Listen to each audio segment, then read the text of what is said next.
മണിപ്പൂർ സംഘർഷത്തിൽ എന്തായാലും കേന്ദ്ര സർക്കാർ കർശന നടപടി തന്നെയാണ് എടുത്തിരിക്കുന്നത്. മണിപ്പൂരിലെ എല്ലാ കേസുകളും NIAക്ക് കൈമാറാനാണ് പോലീസിന്റെ നിർദ്ദേശം. കഴിഞ്ഞ ആഴ്ച നടന്ന സംഘർഷങ്ങളാണ് ദേശീയ അന്വേഷണ ഏജൻസി അന്വേഷിക്കുന്നത്. മണിപ്പൂരിൽ 7 കർഫ്യൂവും പ്രഖ്യാപിച്ചു. ഗൗതം അനന്തനാരായണൻ ചേരുന്നു. ഗൗതം, വിശദാംശങ്ങൾ.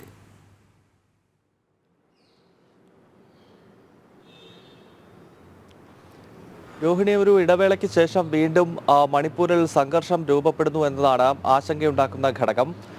കഴിഞ്ഞ നവംബർ 11 മുതൽ തുടർച്ചയായി സംഘർഷങ്ങൾ നടക്കുന്നുണ്ട്. ആദ്യഘട്ടത്തിൽ CRPFനെ ആക്രമിക്കാൻ ശ്രമിച്ച കുക്കി വിഘടനവാദ സംഘടനകൾക്ക് നേരെ CRPF വെടിയുതിർക്കുകയും ആ ഒരു പ്രതിരോധത്തിൽ 10 കുക്കി ഭീകരർ കൊല്ലപ്പെടുകയും ചെയ്യുന്ന പശ്ചാത്തലമുണ്ടായിരുന്നു. അതിനുശേഷമാണ് പിന്നീട് മെയ്തി വിഭാഗക്കാർ ജീവിക്കുന്ന ദുരിതാശ്വാസ ക്യാമ്പിന് നേരെ ആക്രമണമുണ്ടായത്. ഈ ദുരിതാശ്വാസ ക്യാമ്പിലേക്ക് എത്തിയ കുക്കി വിഘടനവാദ സംഘടനകൾ മെയ്തി വിഭാഗത്തിലെ 6 പേരെ, അതിൽ 3 കുട്ടികളും 3 സ്ത്രീകളെയുമാണ് തട്ടിക്കൊണ്ടുപോയത്.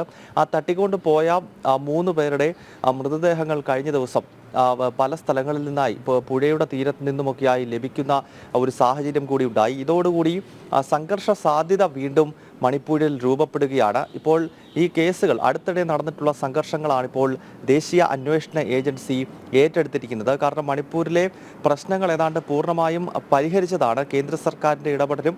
അതോടൊപ്പം തന്നെ മണിപ്പൂർ സർക്കാരും ശക്തമായി തന്നെ അക്രമത്തെ അടിച്ചമർത്തുകയും അതോടുകൂടി അവിടെ സമാധാന സാഹചര്യങ്ങൾ തിരിച്ചു വരികയും ഒക്കെ ചെയ്തതാണ്. എന്നാൽ അതിനുശേഷം ഇപ്പോൾ വീണ്ടും ഈ ആക്രമണങ്ങൾ നടക്കുന്നതിന് പിന്നിൽ വലിയ ഗൂഢാലോചനയുണ്ടെന്നും മണിപ്പൂരിൽ പഴയ സാഹചര്യങ്ങൾ വീണ്ടും എത്തിക്കാൻ, അതായത് 2014 മുൻപ് തുടർച്ചയായി നടന്നുകൊണ്ടിരുന്ന സംഘർഷങ്ങൾ, നമുക്കറിയാം അടുത്തിടെ മണിപ്പൂരിൽ നടന്ന കലാപമെന്ന് പറയുമ്പോൾ അത് ഒറ്റപ്പെട്ട കലാപമാണ്. പക്ഷേ 2014 മുൻപുള്ള വടക്കുകിഴക്കൻ സംസ്ഥാനങ്ങളുടെ സാഹചര്യം നോക്കിക്കഴിഞ്ഞാൽ തുടർച്ചയായ കലാപങ്ങൾ നടക്കുകയും എപ്പോഴും ബന്ദും അതോടൊപ്പം തന്നെ കർഫ്യൂവും ഒക്കെ ഏർപ്പെടുത്തേണ്ട ഒരു സാഹചര്യം അത് മണിപ്പൂരിൽ മാത്രമല്ല മറ്റ് വടക്കുകിഴക്കൻ സംസ്ഥാനങ്ങളിലും അന്നുണ്ടായിരുന്നു. പക്ഷേ ഇപ്പോൾ നോർത്ത് ഈസ്റ്റ് സംസ്ഥാനങ്ങളെല്ലാം പൊതുവെ ശാന്തമാണ്. പക്ഷേ ചൈന ഉൾപ്പെടെയുള്ള ശത്രു രാജ്യങ്ങളും അതോടൊപ്പം തന്നെ കമ്മ്യൂണിസ്റ്റ് വിഘടനവാദ ശക്തികളും മിഷണറി സംഘടനകളുമൊക്കെ ചേർന്നുകൊണ്ട് ബോധപൂർവമായി വടക്കുകിഴക്കൻ മേഖലയിൽ വീണ്ടും പ്രശ്നങ്ങൾ സൃഷ്ടിക്കാൻ ശ്രമിക്കുന്നു എന്നാണ് കേന്ദ്ര സർക്കാരിൻ്റെ വിലയിരുത്തൽ. ഈ ഒരു സാഹചര്യത്തിലാണ് മണിപ്പൂരിൽ അടുത്തിടെ ഉണ്ടായിട്ടുള്ള സംഘർഷങ്ങൾ സംബന്ധിച്ചുള്ള അന്വേഷണം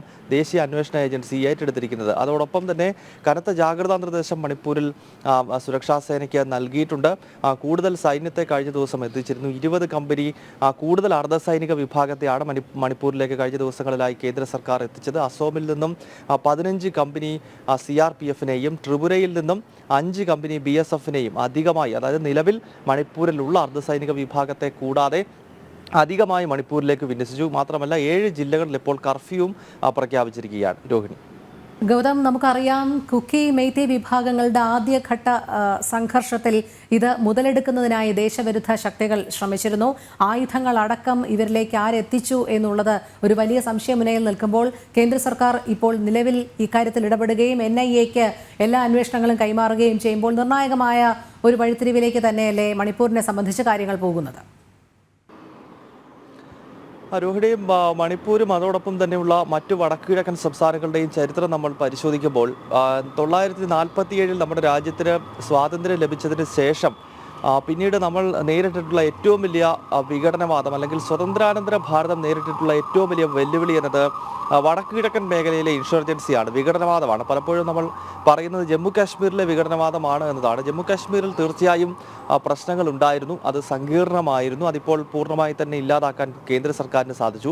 പക്ഷേ ജമ്മു കാശ്മീരിനെക്കാട്ടിൽ വലിയ വിഘടനവാദ പ്രവർത്തനങ്ങൾ ശരിക്കും നടന്നിട്ടുള്ളത് നോർത്ത് ഈസ്റ്റ് സംസ്ഥാനങ്ങളിലാണ്. പ്രത്യേകിച്ച് നാഗാലാൻഡ്, ത്രിപുര, മണിപ്പൂർ, അരുണാചൽ പ്രദേശ് തുടങ്ങിയ സംസ്ഥാനങ്ങളിൽ തുടർച്ചയായി സംഘർഷങ്ങൾ നടക്കുമായിരുന്നു. പക്ഷേ ഇപ്പോൾ ഈ സംസ്ഥാനങ്ങളൊക്കെ ശാന്തമാണെന്ന് മാത്രമല്ല, പ്രത്യേക സൈനിക നിയമം അഫ്സ്പ പോലും പല സംസ്ഥാനങ്ങളിൽ നിന്നും പൂർണ്ണമായി പിൻവലിച്ചു. ത്രിപുരയിൽ നിന്നും മേഘാലയയിൽ നിന്നൊക്കെ അഫ്സ്പ പൂർണ്ണമായി പിൻവലിക്കുകയും ഇന്ന് ഈ പ്രത്യേക സൈനിക നിയമം നിലനിൽക്കുന്നത് വടക്കുകിഴക്കൻ സംസ്ഥാനങ്ങളിലെ ചുരുക്കം ജില്ലകളിൽ മാത്രമാണ്. അതായത് സംസ്ഥാന അടിസ്ഥാനത്തിൽ തന്നെ നമുക്ക് കണക്ക് പറയേണ്ട ആവശ്യമില്ല.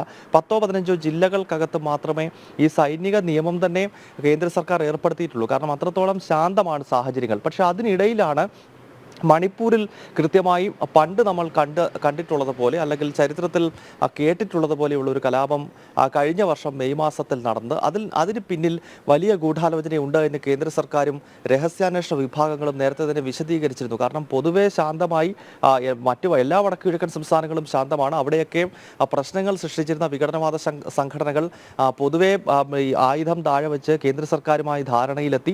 അതല്ലെങ്കിൽ അത്തരം വിഘടനവാദ ശക്തികളെ പ്രതിരോധിച്ചുകൊണ്ട് സൈനിക നടപടികൾ, സർജിക്കൽ സ്ട്രൈക്കൊക്കെ നടന്നു. അങ്ങനെ പൊതുവെ ശാന്തമാകുന്ന ഒരു പശ്ചാത്തലത്തിലാണ് മണിപ്പൂരിൽ മാത്രം വളരെ ബോധപൂർവമായ ഒരു കലാപം കഴിഞ്ഞ വർഷം നടന്നത്. മെയ്തി വിഭാഗവും കുക്കി വിഭാഗവും, രണ്ട് ട്രൈബൽ വിഭാഗങ്ങൾ തമ്മിലുള്ള ഒരു ഏറ്റുമുട്ടൽ അവിടെ ഉണ്ടാവുകയായിരുന്നു. അതിൻ്റെ ബാക്കി പത്രമാണ് ഇപ്പോഴും മണിപ്പൂരിൽ നടന്നുകൊണ്ടിരിക്കുന്ന സംഘർഷം. അതിനാൽ പഴയ 2014 മുൻപുള്ള പഴയ മണിപ്പൂരിൻ്റെ സാഹചര്യത്തിലേക്ക് ആ സംസ്ഥാനത്തെ തള്ളിവിടുവാൻ ചില ഗൂഢാലോചനകൾ നടക്കുന്നുണ്ട് എന്നത് യാഥാർത്ഥ്യമാണ്. പ്രത്യേകിച്ച് മ്യാൻമാർ പോലുള്ള മണിപ്പൂരിനോട് ചേർന്ന് കിടക്കുന്ന രാജ്യങ്ങളുടെയൊക്കെ പശ്ചാത്തലം നമുക്കറിയാം. പട്ടാള ഭരണവും രാഷ്ട്രീയ അനിശ്ചിതത്വവും കൊണ്ട് വല്ലാത്ത അന്തരീക്ഷം നിലനിൽക്കുന്ന രാജ്യമാണ് മ്യാൻമാർ. അതിനോട് ചേർന്ന് ചൈനയുണ്ട്. കമ്മ്യൂണിസ്റ്റ് ചൈനയുടെ സ്വാധീനം പല വടക്കു കിഴക്കൻ സംസ്ഥാനങ്ങളിലും ഇപ്പോഴും നിലനിൽക്കുന്നുണ്ട്. അപ്പോൾ ഇത്തരം ഗൂഢശക്തികളുടെ നീക്കത്തിൻ്റെ ഭാഗമാണ് ഈ മണിപ്പൂരിൽ ഇടയ്ക്കുണ്ടാകുന്ന ഈ ഒരു പൊട്ടിത്തെറികൾ എന്നാണ് പൊതുവെ രഹസ്യാന്വേഷണ വിഭാഗവും കേന്ദ്ര സർക്കാരും വിലയിരുത്തുന്നത്. ഈ ഒരു സാഹചര്യത്തിലാണ് ശക്തമായ ജാഗ്രതാ നിർദ്ദേശം നൽകിക്കൊണ്ട് കൂടുതൽ സുരക്ഷാ സേനയെ അയക്കുകയും നിർണായകമായ കേസുകൾ ദേശീയ അന്വേഷണ ഏജൻസി തന്നെ ഏറ്റെടുക്കുകയും ഒക്കെ ചെയ്യുന്നത്. രോഹിണി. ശരി ഗൗതം, ഒരിടവേളയ്ക്ക് ശേഷമാണ് മണിപ്പൂരിൽ വീണ്ടും സംഘർഷ സാഹചര്യം ഉടലെടുക്കുന്നത്. എന്തായാലും കേസുകളെല്ലാം NIA നാഷണൽ കേന്ദ്ര ഏജൻസികൾ അന്വേഷിക്കാൻ തന്നെയാണ് തീരുമാനം. കേന്ദ്ര സർക്കാരിൻ്റെ നിർണായകമായ ഇടപെടലാണ് മണിപ്പൂർ വിഷയത്തിൽ ഉണ്ടായിരിക്കുന്നത്.